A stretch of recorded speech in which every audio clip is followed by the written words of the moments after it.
아니, 본부장이 청소 아주머니에게 욕설을 퍼부었다고요? 심지어 밀쳐서 다치게까지 했다는 겁니다. 그 인간은 몰랐던 거예요. 문제는 그 청소부 아주머니 옆에서 지켜보던 경비 아저씨가 누군지를 말입니다.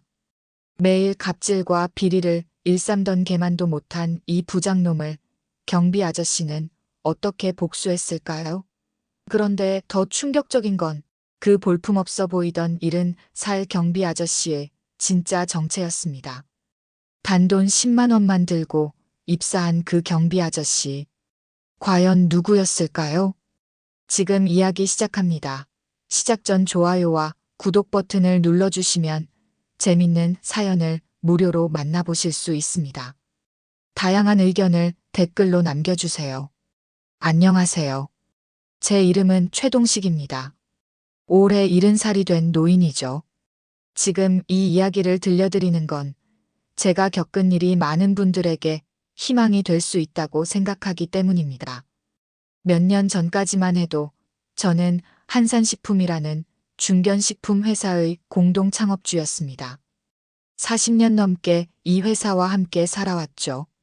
하지만 건강이 좋지 않아 은퇴를 하게 됐고 시골로 내려가 조용히 지내고 있었어요.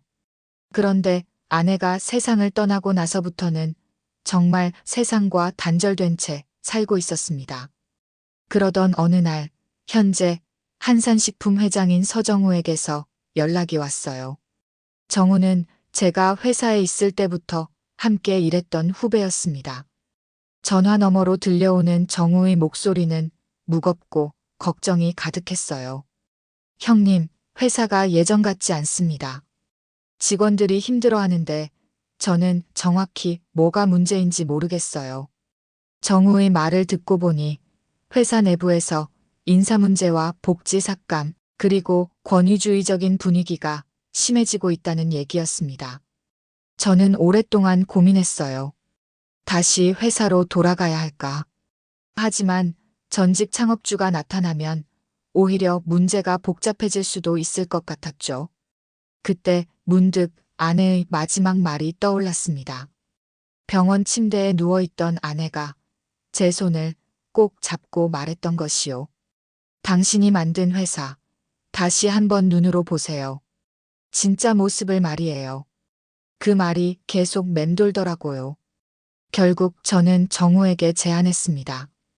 경비원으로 위장해서 들어가겠다고요. 그래야 진짜 모습을 볼 수 있을 것 같았거든요.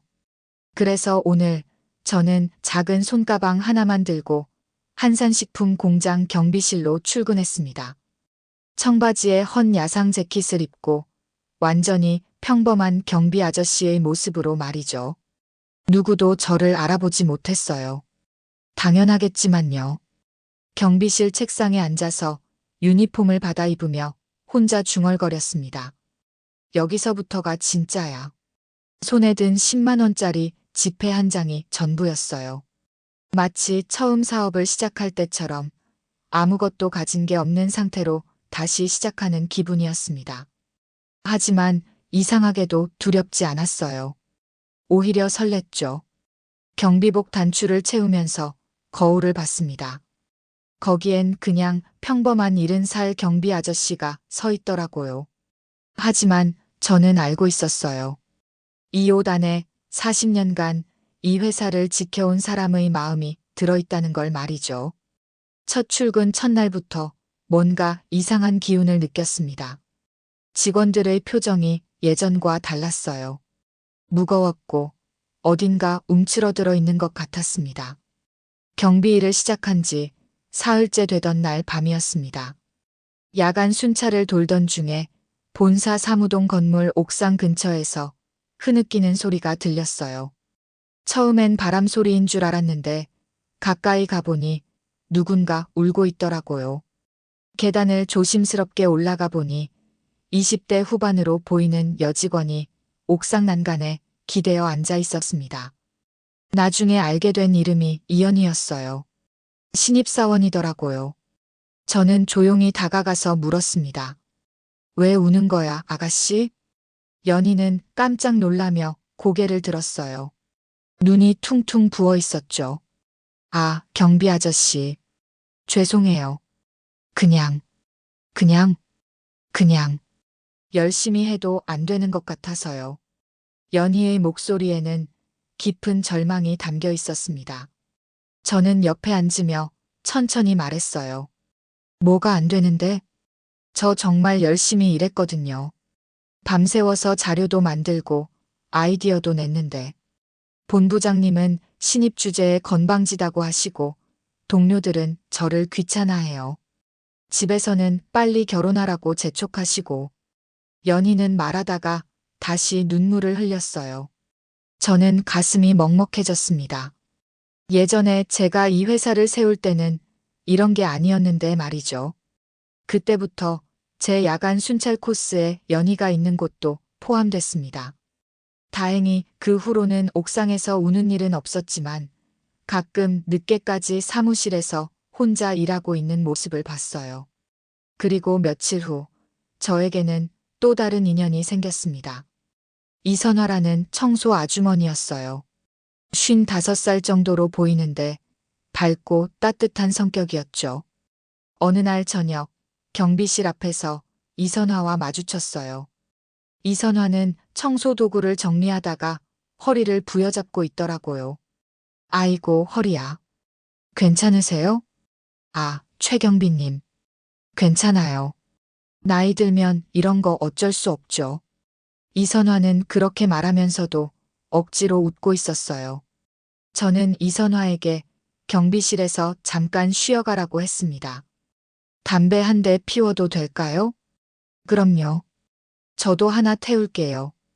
그렇게 이선화와 저는 경비실 앞에서 담배를 피우며 이야기를 나눴습니다. 이선화는 정말 속정이 깊은 사람이었어요. 회사 직원들 하나하나를 다 챙겨주고 특히 신입사원들에게는 어머니 같은 존재였죠. 요즘 애들이 참 힘들어해요. 특히 연희 같은 애들은 정말 불쌍해요. 연희요? 네. 그 애 정말 열심히 하는데 대접을 못 받아요. 집안 사정도 어렵고 부모님 치료비까지 벌어야 한다니까요. 이선화의 말을 들으니 가슴이 더욱 아팠습니다. 제가 이 회사를 만들 때는 직원들이 행복하게 일할 수 있는 곳을 만들고 싶었거든요. 이선화 씨는 이 회사에서 일한 지 오래됐나요? 벌써 15년째예요. 처음 들어왔을 때는 정말 좋은 회사였는데 이선화의 목소리가 조금 낮아졌어요. 요즘은 뭔가 달라진 것 같아요. 예전엔 사람 냄새가 났는데 지금은 글쎄요. 그날 밤 저는 경비실에 혼자 앉아서 오랫동안 생각했습니다. 연희와 이선화 같은 사람들이 제가 진짜 지켜야 할 사람들이라는 걸 깨달았어요. 이들이 바로 이 회사의 진짜 주인이었죠. 창문 너머로 보이는 공장 불빛을 바라보며 중얼거렸습니다. 아직 늦지 않았을 거야. 하지만 동시에 불안한 예감도 들었어요. 뭔가 더 큰 문제가 있을 것 같았거든요. 경비 일을 시작한 지 일주일이 지났을 때 저는 처음으로 강지훈 본부장을 직접 마주했습니다. 35살 정도로 보이는 강지훈은 회사에서 꽤 높은 자리에 있는 사람이었어요. 하지만 첫인상부터 뭔가 불편했습니다. 그날 오후 강지훈이 경비실로 걸어왔어요. 정장 차림에 번들거리는 구두를 신고 턱을 치켜든 채 말이죠. 야. 저를 부르는 첫 마디가 야였습니다. 저는 고개를 들었어요. 담배 냄새 안 나게 해. 손님 오거든. 네, 알겠습니다. 그리고 경비실 앞에 담배꽁초 떨어져 있던데 그런 거 치우고 다녀. 강지훈은 말을 마치고는 돌아서서 갔어요. 저를 사람 취급도 안 하는 말투였죠. 하지만 저는 참았습니다. 아직 지켜봐야 할 것들이 많았거든요. 며칠 후 저는 강지훈의 진짜 모습을 보게 됐습니다. 복지팀에서 출산휴가 관련 회의를 하고 있는데 강지훈이 복지팀장에게 하는 말을 우연히 들었어요. 야, 출산휴가 같은 소리 하지 마. 요즘 같은 시국에 그런 여유 있나? 하지만 법적으로 보장된 권리인데요. 법, 법이 회사 먹여 살리나? 직원들이 너무 편에 빠져서 그래. 그 순간 저는 옛날 기억이 떠올랐습니다. 제가 창업 초기에 겪었던 일 말이에요. 그때도 이런 식으로 직원들을 대하는 관리자가 있었어요. 결국 그 사람 때문에 좋은 직원들이 많이 떠났죠. 나는 저런 인간을 안다. 저는 혼자 중얼거렸습니다.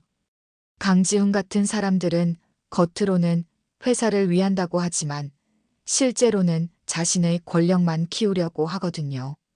그 후로 저는 강지훈의 행동을 유심히 관찰하기 시작했습니다. 경비실에는 여러 구역을 볼 수 있는 모니터가 있었거든요. 물론 녹화 기능도 있었고요. 강지훈은 부하 직원들에게 항상 반말을 했어요. 특히 여직원들에게는 더욱 함부로 대했죠. 연희에게도 마찬가지였습니다. 너 이번 프로젝트에서 빠져. 신입이 뭘 할 수 있겠어. 하지만 제가 준비한 자료? 그런 건 필요 없어. 그냥 선배들 따라다니면서 배워. 연희의 얼굴이 창백해지는 걸 봤어요. 몇 달간 준비한 프로젝트에서 갑자기 배제당한 거죠. 더 심각한 건 강지훈이 물류업체와 뭔가 거래를 하고 있다는 정황이었습니다. 경비실 모니터로 주차장을 보는데 강지훈이 모르는 사람과 만나서 봉투를 주고받는 모습을 몇 번 목격했거든요. 어느 날 밤 저는 강지훈이 남긴 서류들을 우연히 보게 됐어요. 청소를 하다가 쓰레기통에서 찾은 건데 물류비 조작에 관한 내용들이 적혀 있더라고요. 그때부터 저는 본격적으로 증거를 모으기 시작했습니다. 경비실 서랍에 작은 노트를 숨겨두고 강지훈의 행동들을 하나하나 기록했어요. 날짜, 시간, 상황, 증거까지 꼼꼼히 말이죠. 이젠 그만 참아야 할 것 같아. 경비실에 혼자 앉아서 노트에 한 줄씩 적어 내려가며 중얼거렸습니다. 처음 이곳에 왔을 때는 그냥 관찰만 하려고 했는데 이제는 뭔가 행동을 해야 할 것 같았어요. 강지훈 같은 사람이 계속 이런 식으로 행동한다면 연희 같은 좋은 직원들이 모두 떠날 거예요. 그리고 이선화 같은 성실한 사람들만 고생하게 되겠죠. 그날 밤 저는 오랫동안 잠을 이루지 못했습니다. 마음속에서 뭔가 끓어오르는 게 느껴졌거든요. 하지만 아직은 때가 아니었어요. 더 확실한 증거가 필요했습니다. 경비 일을 시작한 지 보름이 지나면서 저는 한산식품의 어두운 면들을 더욱 선명하게 보게 됐습니다. 강지훈의 갑질은 날로 심해졌고 그 피해는 고스란히 약한 사람들에게 돌아갔어요. 연희는 결국 중요한 프로젝트에서 완전히 배제됐습니다. 몇 달간 밤새워 준비한 자료들이 모두 물거품이 된 거죠. 그 애가 얼마나 실망했는지 며칠 동안 점심도 제대로 먹지 않더라고요. 이선화의 상황도 점점 나빠졌습니다. 허리 통증이 심해져서 제대로 걷기도 힘들어 보였는데 병가를 낼 수가 없다고 하더라고요. 왜 병원에 안 가세요? 병가 내면 월급이 깎여요. 우리 같은 사람들은 하루라도 쉬면 안 되거든요. 이선화의 말을 듣고 가슴이 아팠습니다. 제가 회사를 운영할 때는 직원들의 건강을 가장 중요하게 생각했는데 언제부터 이렇게 변한 건지 모르겠더라고요. 그런 와중에 저는 경비실 CCTV를 통해서 강지훈의 수상한 행동들을 계속 관찰했습니다. 그가 외부 업체 사람들과 만나는 횟수가 늘어났고 그때마다 뭔가를 주고받는 모습이 포착됐어요. 어느 날 저녁 강지훈이 주차장에서 물류업체 대표와 만나는 걸 봤습니다. 둘이 차 안에서 15분 정도 이야기를 나누더니 강지훈이 두꺼운 봉투를 건네봤더라고요. 저는 즉시 녹화 버튼을 눌렀습니다. 이제 꼬리가 잡혔네. 혼자 중얼거리며 노트에 기록했어요. 날짜, 시간, 상황을 정확히 적어두었습니다. 이런 증거들이 하나둘 쌓여가고 있었거든요. 며칠 후에는 더 충격적인 일이 벌어졌습니다. 강지훈이 인사팀에 압력을 넣어서 연희를 계약직으로 전환하려고 한다는 소문이 돌았어요. 정직원에서 계약직이 되면 복지 혜택도 줄어들고 언제든지 해고당할 수 있거든요. 그날 밤 연희가 또 옥상에 올라가 있는 걸 봤습니다. 저는 조용히 올라가서 옆에 앉았어요. 또 무슨 일이야? 아저씨, 저 이제 어떻게 해야 할지 모르겠어요. 연희는 떨리는 목소리로 말했습니다. 계약직으로 바뀐다고 하던데, 그럼 부모님 치료비를 어떻게 벌죠? 저는 연희의 어깨를 가만히 두드려 주었어요. 말로는 위로해 줄 수 있지만, 아직 제가 할 수 있는 일은 제한적이었거든요. 포기하지 마. 세상에는 좋은 사람들도 많아. 정말요? 그럼. 내가 살아보니까 그래. 그 후로 저는 밤낮 없이 증거 수집에 매달렸습니다. 강지훈의 비리 정황, 직원들에 대한 갑질 영상, 물류비 조작 관련 서류들까지 하나하나 꼼꼼히 정리해서 폴더에 넣어두었어요. 어느 날 이선화가 경비실에 와서 말했습니다. 최 경비님, 왠지 아저씨가 다른 경비들과는 달라 보여요. 뭐가 달라? 글쎄요. 말하는 것도 그렇고, 사람 보는 눈빛도 그렇고, 마치 이 회사를 오래 지켜본 사람 같다고 해야 하나. 이선화의 말에 저는 잠깐 긴장했어요. 혹시 정체가 들킬까 봐서요. 하지만 이선화는 그냥 웃으며 돌아갔습니다. 그날 밤 저는 노트를 펼쳐놓고 지금까지 모은 자료들을 정리했습니다. 강지훈의 비리는 생각했던 것보다 훨씬 심각했어요. 물류비 부풀리기, 인사조작, 직원 괴롭히기까지. 이 모든 게 하나로 연결되어 있었습니다. 이제 준비가 거의 다 됐군. 저는 조용히 중얼거리며 노트를 덮었습니다. 하지만 아직 한 가지 더 필요한 게 있었어요.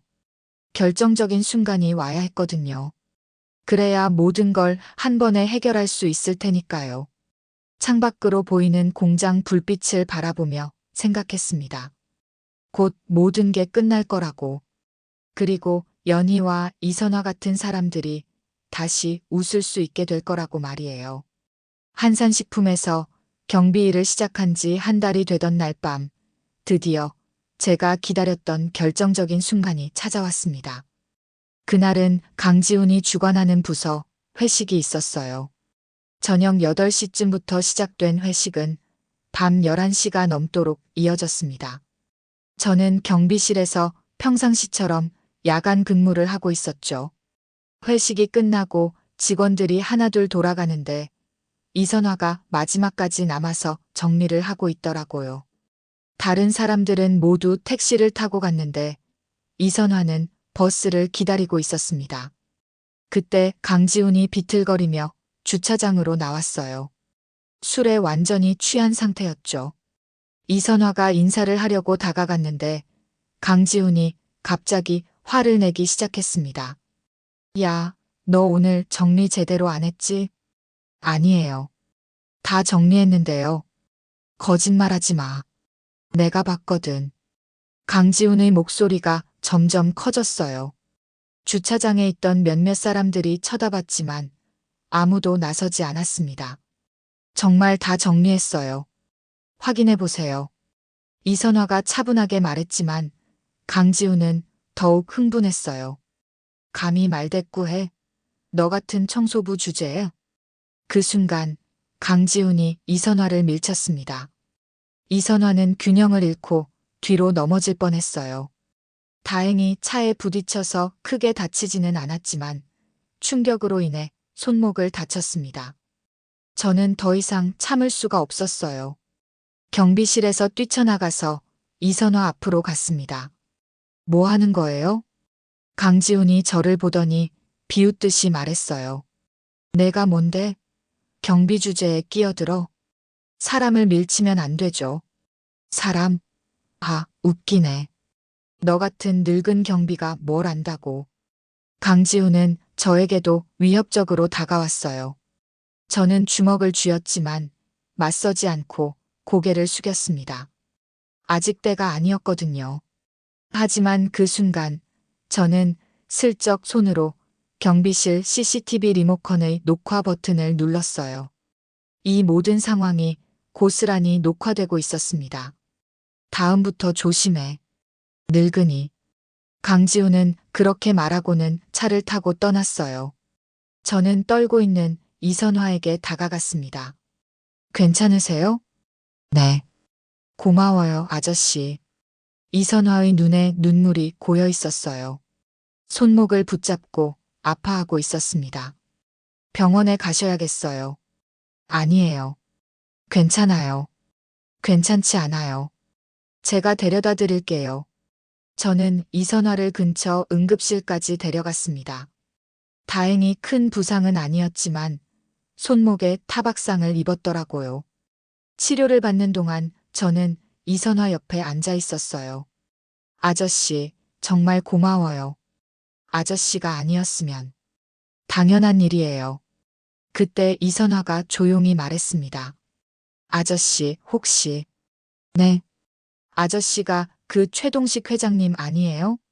저는 깜짝 놀랐어요. 어떻게 알았을까요?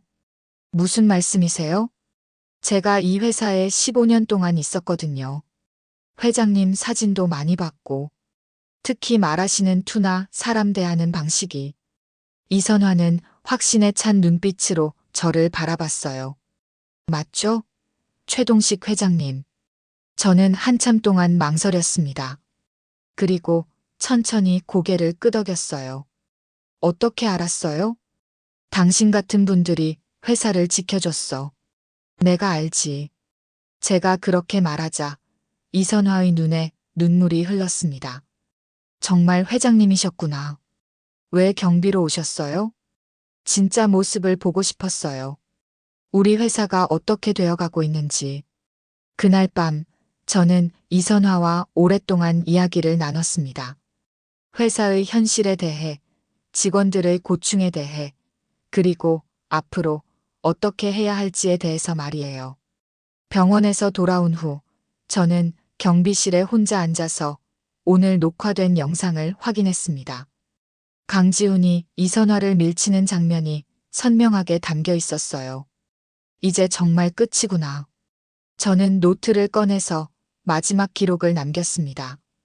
그리고 지금까지 모은 모든 자료들을 정리했어요. 이제 행동할 때가 됐습니다. 강지훈이 이선화를 밀친 사건 이후 저는 며칠 동안 깊은 고민에 빠져 있었습니다.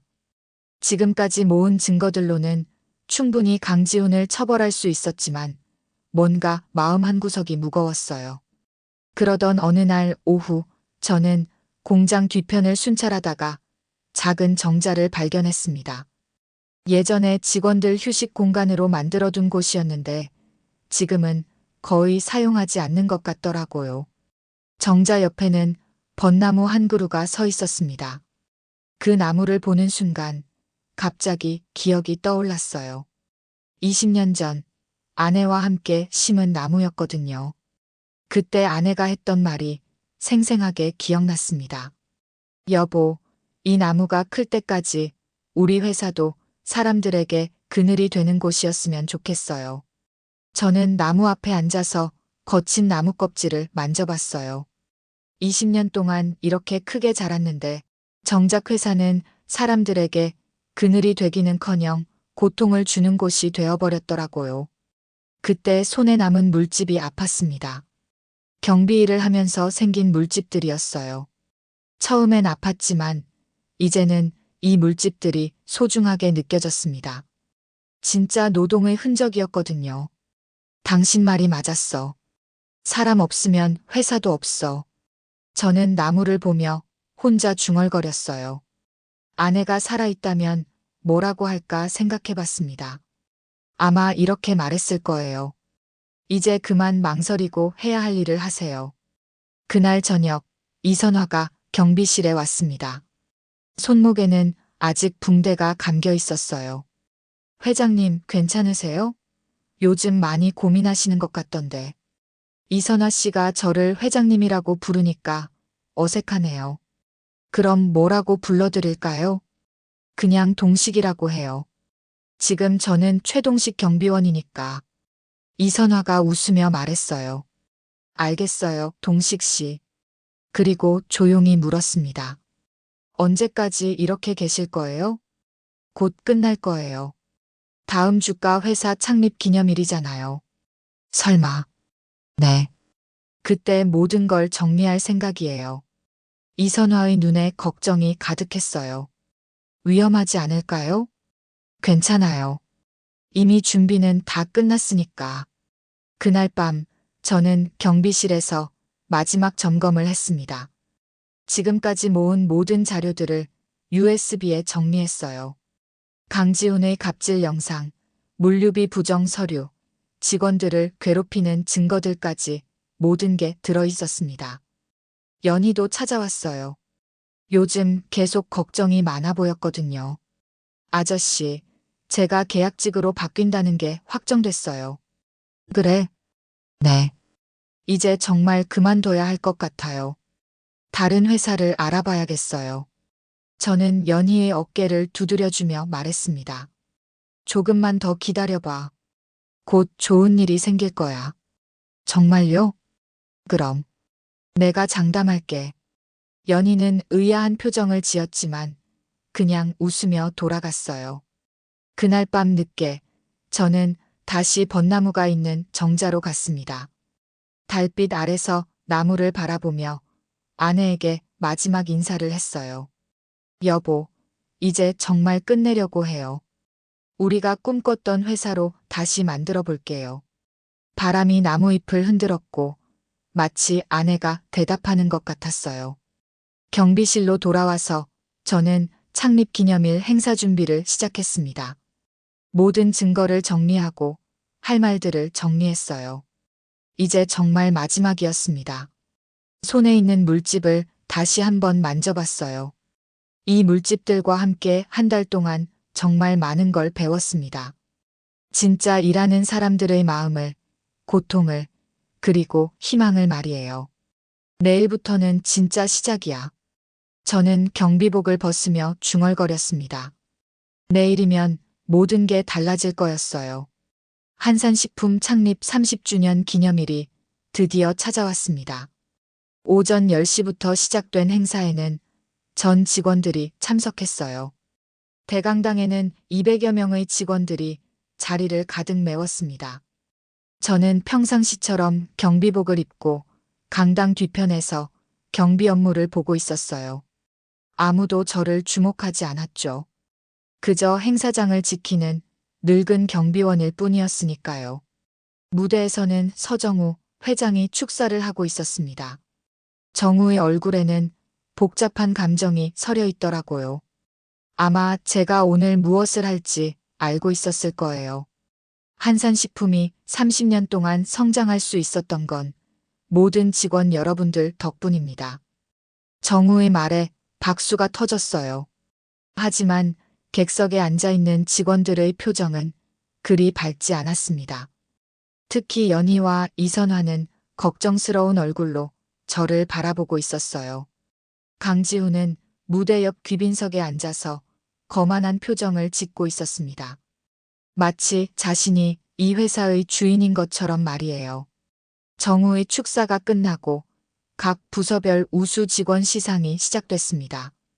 그런데 이상하게도 연희나 이선화 같은 진짜 열심히 일하는 사람들은 한 명도 선정되지 않았더라고요. 시상식이 모두 끝나고 정우가 다시 마이크를 잡았습니다. 오늘 특별한 손님을 모셨습니다. 우리 한산식품의 역사와 함께해온 분이십니다. 그때 정우가 저를 바라봤어요. 저는 천천히 고개를 끄덕이고는 강당 뒤편에서 나왔습니다. 직원들이 웅성거리기 시작했어요. 경비 아저씨가 왜 무대로 올라가는지 모르겠다는 표정들이었죠. 저는 평상시 입던 경비복을 벗었습니다. 아내는 깔끔한 정장을 입고 있었어요. 그리고 천천히 무대로 걸어 올라갔습니다. 강당 안이 순식간에 조용해졌어요. 이선화는 무대 뒤에서 눈물을 흘리고 있었고 연희는 깜짝 놀란 표정으로 저를 바라봤습니다. 저는 마이크를 잡고 직원들을 바라봤어요. 30년 전 이 회사를 세울 때의 마음이 떠올랐습니다. 안녕하세요. 저는 최동식입니다. 장내가 더욱 조용해졌어요. 나는 이 회사를 세운 사람입니다. 그리고 나는 당신들의 눈물에서 우리 회사를 다시 봤습니다. 그때 강지훈이 자리에서 일어나며 소리쳤어요. 뭐 하는 거예요? 이 사람이 누군지도 모르는데. 저는 조용히 주머니에서 USB를 꺼냈습니다. 강지훈 본부장님, 앉으세요. 곧 당신도 보게 될 테니까. USB를 무대 옆 컴퓨터에 꽂자 대형 스크린에 영상이 재생되기 시작했습니다. 강지훈이 직원들에게 욕설하는 장면, 이선화를 밀치는 장면, 외부 업체와 뒷거래하는 장면들이 차례로 나왔어요. 장내는 완전히 정적에 쌓였습니다. 강지훈의 얼굴은 창백해졌고 다른 임원들도 당황하고 있었어요. 이 영상들은 지난 한 달 동안 제가 경비원으로 일하면서 직접 촬영한 것들입니다. 직원들 사이에서 웅성거림이 일어났어요. 경비 아저씨가 창업주였다는 사실에 모두 놀라고 있었습니다. 나는 한 달 동안 여러분과 함께 일하면서 많은 걸 배웠습니다. 진짜 회사를 지키는 사람이 누구인지, 진짜 소중한 게 무엇인지를 말이에요. 저는 연희와 이선화를 바라봤습니다. 이연희 씨, 이선화 씨 같은 분들이 바로 우리 회사의 진짜 주인입니다. 이런 분들을 괴롭히는 사람은 이 회사에 있을 자격이 없어요. 그때 직원들 사이에서 박수가 터지기 시작했습니다. 처음에는 조심스럽게, 그러다가 점점 커져서 강당 전체를 메웠어요. 강지훈이 자리에서 일어나려고 했지만 이미 경비팀에서 그를 제지하고 있었습니다. 강지훈 본부장은 오늘부로 해임됩니다. 그리고 관련 비리에 대해서는 법적 조치를 취할 예정입니다. 박수 소리가 더욱 커졌어요. 연희는 눈물을 흘리며 박수를 치고 있었고 이선화는 흐느끼고 있었습니다. 이 회사는 결국 사람입니다. 여러분이 바로 한산식품입니다. 그날의 기념식은 정말 특별했습니다. 30년 만에 처음으로 진짜 축제가 된 것 같았어요. 창립 기념일 이후 일주일이 지났습니다. 한산식품에는 정말 많은 변화가 있었어요. 강지훈은 즉시 해임됐고 관련 비리에 대한 수사도 시작됐습니다. 그가 물류업체와 주고받은 뒷돈이 얼마나 큰 규모였는지 알고 나서 모두들 충격을 받았어요. 가장 큰 변화는 직원들의 표정이었습니다. 예전에는 항상 긴장하고 움츠러들어 있던 사람들이 이제는 밝게 웃으며 일하고 있더라고요. 연희는 정직원으로 전환됐을 뿐만 아니라 그동안 준비했던 프로젝트도 정식으로 채택됐습니다. 그 애가 얼마나 기뻤는지 저에게 와서 눈물을 흘리며 고맙다고 인사하더라고요. 아저씨, 아니 회장님, 정말 고마워요. 나는 그냥 당연한 일을 했을 뿐이야. 진짜 고마워해야 할 사람은 따로 있어. 누구요? 너 자신이야. 포기하지 않고 버텨준 내가 대단한 거야. 이선화에게는 더 특별한 일이 있었습니다. 병가를 자유롭게 쓸 수 있게 됐을 뿐만 아니라 회사에서 치료비도 지원해 주기로 했어요. 그리고 이선화의 딸이 대학에 진학할 때 장학금도 지원하기로 했습니다. 동식 씨, 이럴 필요까지는. 필요해요. 당신 같은 분이 있어서 이 회사가 지금까지 버틸 수 있었으니까. 이선화는 눈물을 흘리며 고개를 끄덕였어요. 저는 다시 경영에 복귀하지는 않았습니다. 대신 사회공헌 고문이라는 새로운 직책을 맡았어요. 직원들의 복지와 회사 문화 개선을 담당하는 일이었습니다. 하지만 매주 월요일 아침만큼은 여전히 경비실에서 시간을 보냈어요. 그곳에서 직원들과 함께 아침을 먹으며 이야기를 나누는 시간이 제일 좋았거든요. 회장님, 왜 계속 경비실에 오세요? 어느 날 연희가 물었습니다. 여기가 내가 진짜 배운 곳이야. 사람이 뭔지, 회사가 뭔지를 말이야. 그날 오후, 저는 아내가 심었던 벚나무 앞에 작은 동판을 설치했습니다. 거기에는 이런 글귀가 새겨져 있었어요. 이 회사를 지켜준 건 당신들이었어요. 최동식. 동판 제막식에는 모든 직원들이 참석했습니다. 이선화와 연희도 맨 앞줄에 서 있었어요. 이 동판은 제가 한 달 동안 경비원으로 일하면서 깨달은 진리를 담고 있습니다.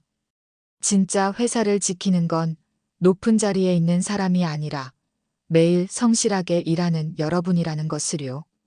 제막식이 끝나고 저는 직원 식당에서 모든 사람들과 함께 저녁을 먹었습니다. 사장이나 회장이 아닌 그냥 동료로서 말이에요. 회장님, 정말 행복해 보이세요. 이선화가 말했습니다. 그럼요. 오랜만에 진짜 가족을 만난 기분이에요. 그날 밤 저는 경비실에서 마지막 일기를 썼습니다. 오늘로 경비원 최동식의 일은 끝이 났다. 하지만 진짜 시작은 이제부터다.